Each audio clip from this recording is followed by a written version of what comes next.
Laszlo Gonc is not just a project manager and an acknowledged expert in cybersecurity. He's also never shied away from taking a leadership role in solving the problems for those people and organization that he's involved with. And this means that organizations and leadership teams across the globe have benefited from his drive, expertise, and leadership. Thank you, Laszlo, for being here. Good day, Kimmy, and thank you for the kind introduction. I'm really glad to be here. I have been involved in technology since the first personal computer came out. I've been involved in security when they used to call it good programming practices. And if it makes me old, well, I've been around. Over the years, I have worked or consulted in multiple industries, including healthcare, manufacturing, banking, retail, legal, and a few others.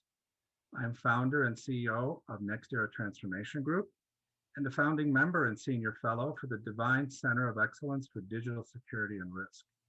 At Next Era Transformation Group, we are a think tank that discreetly operates under the radar, assisting the C-suite and boardroom to be more effective.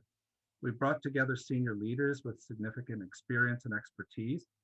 We fuse the understanding of digital, cybersecurity, and risk strategy and execution for organizations. We help these organizations understand their digital and cybersecurity risk footprints and develop the successful strategies for addressing these risks in an ever-evolving digital marketplace and cyber threat landscape. I'm also very involved and support many initiatives, as you may know, with a number of professional organizations, both locally and nationally. I'm a member of the Forbes Technology Council. I'm an active member of the Society for Information Management, or SIM, for nearly 10 years as a Chicago board member. And nationally, SIM represents about 5,000 senior technology members across 42 different chapters. In 2016, I helped launch the SIM National Cybersecurity Special Interest Group, and last year, I co-founded the SIM National Digital Risk SIG with the Chair Emeritus to address the growing landscape for senior leaders and their organization in this new post-pandemic paradigm. I'm also involved with a number of other organizations, including a senior advisor for the National Cybersecurity Collaborative, advisor for the Illinois Institute of Technology C2Safe Advisory Board, chair emeritus of the Project Management Institute Chicago Executive Council, and a few others, including participating on a few academic councils addressing our need for more and better cybersecurity training and addressing the national crisis of our growing cybersecurity skills gap. I'm excited you invited me to participate in this very relevant and important conference, Kimmy. Well, full disclosure, ladies and gentlemen, Laszlo and I have worked together, and I am one of the people who occasionally participates in the think tank. But you know that is one of the reasons why I knew that Laszlo would be a good person to come in on this discussion. Because Laszlo, I want to know what kind of leadership challenge that you encounter most often in cybersecurity. Well, Kimmy, the security industry needs to pivot away from talking about things to focusing and executing on getting things done. To be honest, there is much discussion around the lost decade for these past 10 years, the inherent technology and subsequently security deficits that were baked into our business processes and our systems. How many times have you heard the phrase, "it's good enough"? Fundamentally, there's a failure of execution around cybersecurity and overall technology or digital risk management for many organizations, public and private sector of all sizes and across most industries. This is not a problem which has or can have a technological solution. This is really about people and process. There is a pressing need for organizational leadership in the C-suite and at the board level, be it chief risk officers, chief financial officers, chief operating officers, CIOs, CISOs, and all the business units across the entire organization and their direct reports and teams to work across and break down these organizational silos with various support functions, business units, business partners, suppliers, vendors, customers, and clients, and to build real trust with each of those segments. Organizational senior leadership and their board directors, they need to understand that as we are all being pushed or pulled into this new digital age, every organization is part of a larger ecosystem. The C suite and the board directors are accountable and liable for the risks they inherit by operating as a critical part within that ecosystem.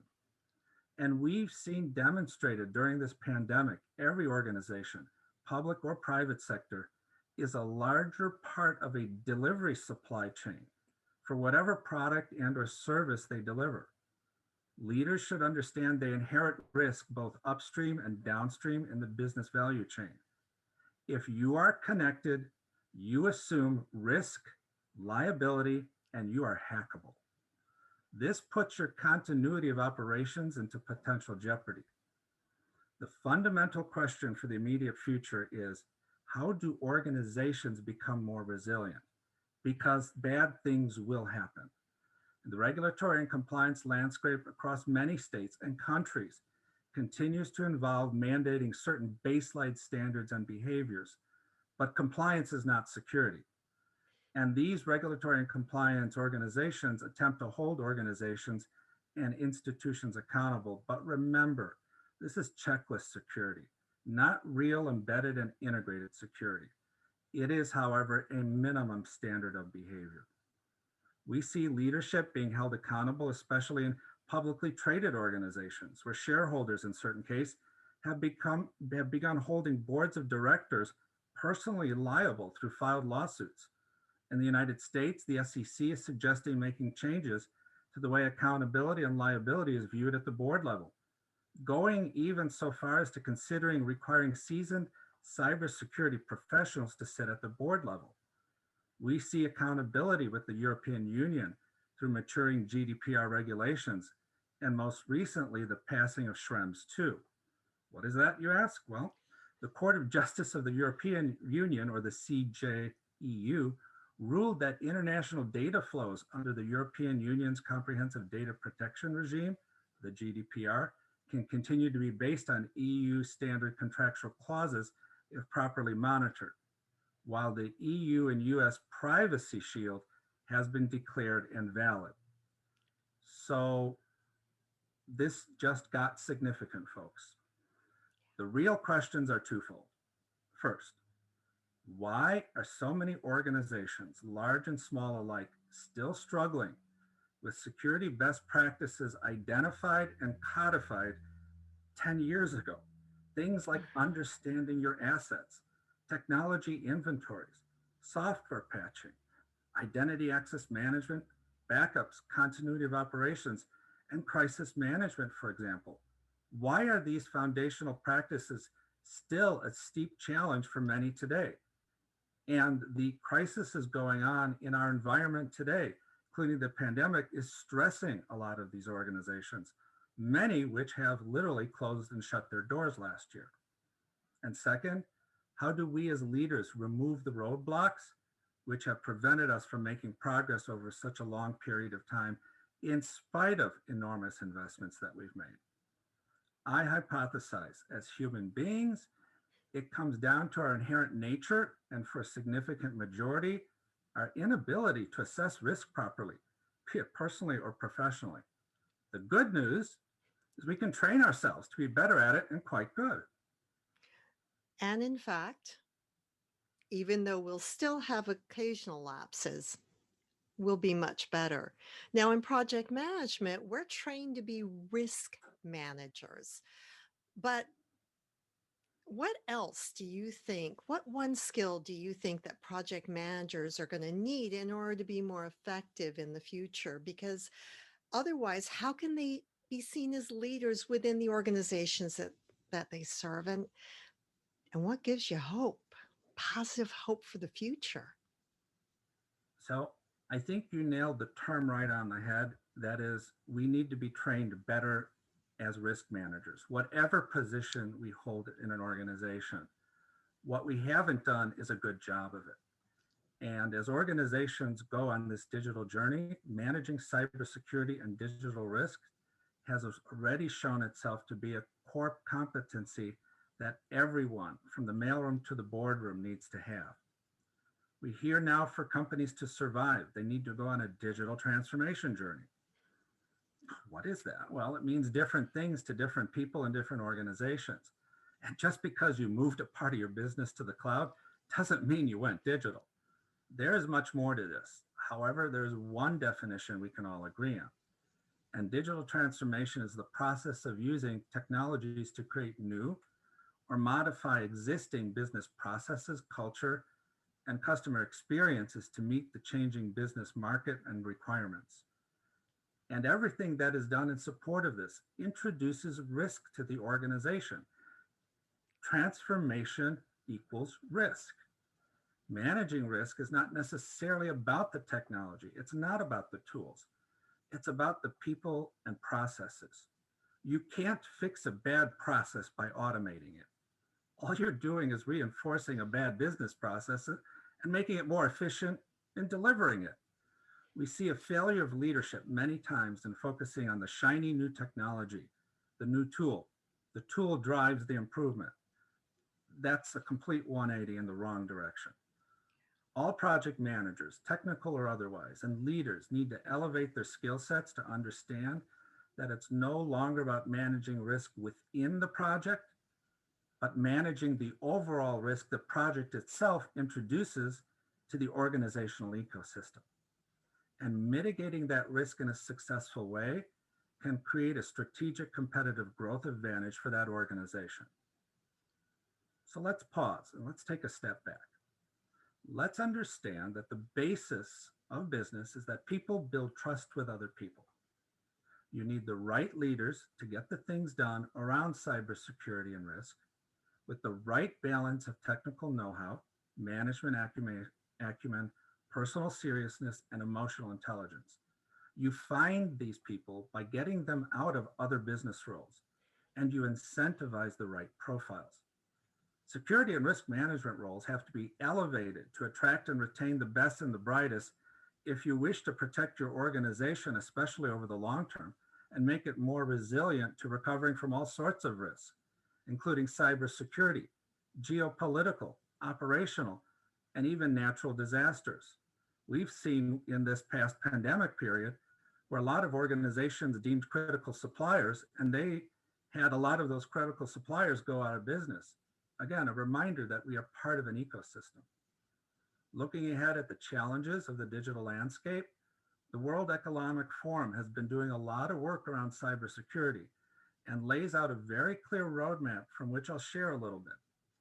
Cybersecurity, in turn risk management, must be built into every product and system, baking in security from the beginning. And achieving this will pose four major challenges for most business leaders. However, overcoming them, well, we can create a truly protected digital world. So these are the four fundamental challenges. The first is real-time information sharing. The pace of digital change continues to increase exponentially.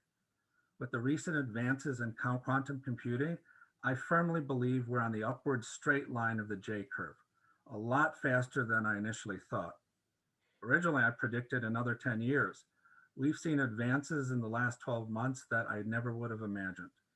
We as senior leaders and security professionals need to address digital threats and cybersecurity weaknesses rapidly before cyber criminals. Cyber aggressors and nation states are using machine learning and artificial intelligence better than we are. It's the other side of the looking glass. Speed is fundamental to an effective cybersecurity strategy. Cybersecurity systems must keep up with the increasing speed and volume of internet traffic. All too often, there are long lag times in addressing cybersecurity issues and weaknesses. And cyber criminals can and do take advantage of this. The Verizon data breach report consistently shows over the last several years, it's still about 200 days before an organization realizes that they have a cyber threat actor inside their systems. However, speed requires this visibility. To this end, we must share threat information in near real time. No single organization, public or private, can have a complete view of the entire cyber landscape. Senior leadership must insist organizations share information to put the pieces of this puzzle together. Number two, widespread collaboration in cybersecurity. We still have an issue in this country, politically, legally, and other areas where sharing cyber threat information has impediments and barriers set up. However, there are organizations like ISOWs and ISACs where we can share this cyber threat intelligence information through safe harbor. So effective cybersecurity and risk management must be widely and deeply collaborative, both internally within the organization and externally for an organization. And when I talk internally, I'm not just talking the IT department and the security department. Other business units in the organization are critical to this knowledge sharing and collaboration from a business aspect. And this is where we talk about integrated risk management, seeing the threats to our entire business and ecosystem. Where previously each business unit looked at entities and systems risk in a silo. So for example, we were to choose a supplier, the finance office would look at it differently than the purchasing office, than with the IT office. We're looking at an elephant 7, 8 different ways. What we have to look at is the whole elephant and looking at understanding a holistic risk whenever we choose to engage with an entity, be it upstream or downstream. Collaboration enables us to learn rapidly and constantly expanding our competency and capacity. It's a continuous learning cycle. And if we don't learn from each other, we are doomed to repeat the same attacks over and over again. We've heard multiple times in the news over the years where the same cyber attacks have spread like wildfire because we're not sharing the threat intelligence the way we need to be. Wide collaboration means including everyone in a broader conversation about cybersecurity and risk. And there are ways to do this. Deep collaboration means making everyone smarter and creating knowledge repositories that are part of our operational systems. A simple but powerful statistic, more than 92% of malware is delivered via email. And when cyber aggressors are surveyed, they say why? Because it works. Cyber aggressors only need one person in an organization to click on the bait to penetrate all the technology investments you made in building up your firewalls and your protections. With the right awareness campaigns and policies, as well as diligence and practice, we could eliminate more than 90% of malware simply by teaching new skills that overcome ingrained behaviors. Problem number 3, creating and promoting a common vision for integrated cybersecurity. This vision for integrated cybersecurity and risk management must be comprehensive and inclusive. And this is not about saying no, this is about saying yes. This is about enabling organizations to offer what they need to do as part of their digital transformation journey and a better customer experience, anticipating the next actions of cyber criminals rather than solely just reacting to them, making it a safe experience for users, for customers, for clients, as well as the employees of the organization themselves. Cybersecurity and overall risk management competencies must be embraced by leaders from the board level down and throughout an organization. I talked before about teaching everyone from the mailroom to the boardroom, but cyber education and training should be part of everyone's educational development, and it's the tone at the top. The top drives this, the culture drives this. And without these fundamental efforts, we will not have enough experienced people to fight this challenge. And the fourth problem, promoting the right technology platform we need to make this work. If we look back, cybersecurity was not part of the design of most of the world's current infrastructure. The internet was never designed with security in mind. It was developed as an open shared system. We are now scrambling to bolt security onto it, and we are failing on a grand worldwide scale. This needs to change. Still, there's a very significant gap. Given we are able to address these 4 challenges, we have a path forward. So yes, to answer your question, I have hope for the future. Well, everything that you spoke to sounds, to my rather simplistic ears, like projects. So if project managers, project leaders are the people that can take this forward, what can they do to change the perception that they are not leaders, to change, to strengthen their personal leadership? So, Kimmy, it's not about perception, it's about mindset. Having gone on my own personal transformation journey, we should call it Project Self. So, those four challenges I spoke about are the real challenges in today's world, digital world. And as the focus for senior executives should shift away from risk and compliance checklists towards the real world execution and delivery of functionally realistic and appropriate integrated protective measures. So for project managers, for project leaders, for all levels of the organization. The barrier to this, we as senior leaders need to understand we bring significant bias to our decision making and risk assessment processes. And until we change ourselves, we will have difficulty in bringing effective risk management skills to the organizations we lead. Kimmy, you actually recommended a great book to me the other day, A Failure of Nerve by Edwin Friedman. I think it was published around 2007. The core thesis of the book states the real problem of leadership is a failure of nerve. And we actually see that outside in our society and across a bandwidth of different organizations, both public and private sector. Leaders fail not because they necessarily lack information, skill, or technique, which they could very well could, but because they lack the nerve and the presence to stand firm in the midst of other people's emotional anxiety and reactivity. That's an eye opener to me too, although I knew that my job was more about psychology than it was technical for a very long time. When we look at the issues of managing cybersecurity and digital risk within organizations, the biggest and broadest obstacle we consistently have to overcome is the culture of the organization and the tone at the top. If we don't have that buy-in from our bosses, our boards, and our peers, no amount of money or effort is going to produce the outcomes we need to protect our organizations and ourselves. If we can't address this required change at the most fundamental level, we will continually struggle as leaders to build and secure resilient digital organizations of the future. The key variable in leadership is a leader's presence, according to Edwin.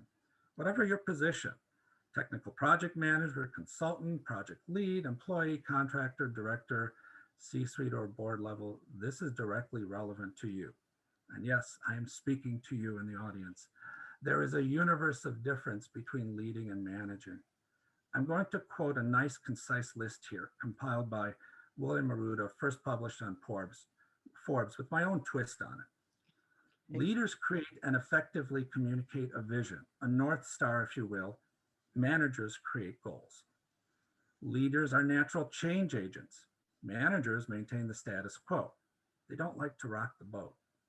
Leaders are individual and unique and get buy-in from their charges. Managers tend to copy and implement the tried, true, and tested. Leaders take thoughtful and calculated risks and leverage them as a multiplier force. Remember that risk has two sides, positive and negative, while managers prescriptively control risk or even try to eliminate risk completely. And that can actually be damaging.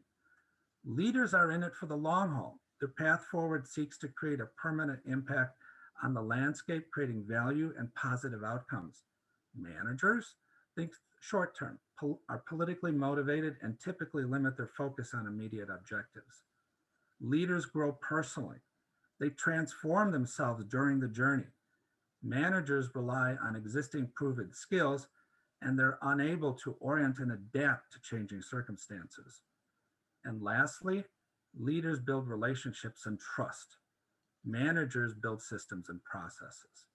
So I go back to remember, people trust people, not systems and not technologies.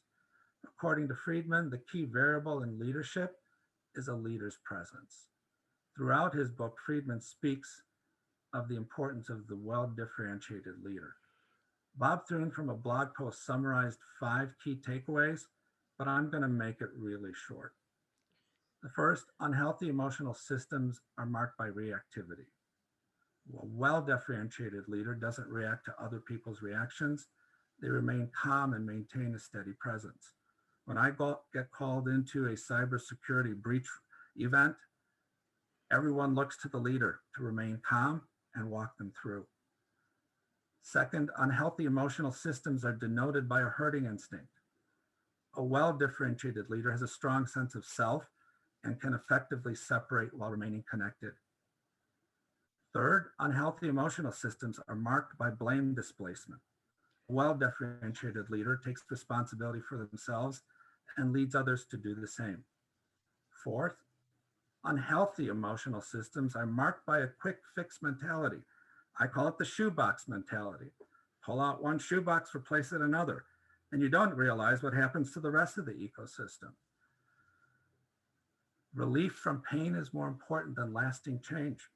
So a well-differentiated leader realizes that true long-term change requires discomfort, and they are willing to lead others through this discomfort towards real change. And lastly, unhealthy emotional systems are marked by poorly defined leadership. A well-differentiated leader takes thoughtful, decisive stands at the risk of displeasing others. If we can ever hope to elevate or master these abilities as part of our daily risk assessment and decision-making processes, I posit we can help our organizations, our families, and our society navigate the ever-changing digital and cyber threat landscape. So Kimi, thank you for the opportunity to speak to your audience today. It was a pleasure. It was an honor and a privilege. Thank you so much, Laszlo.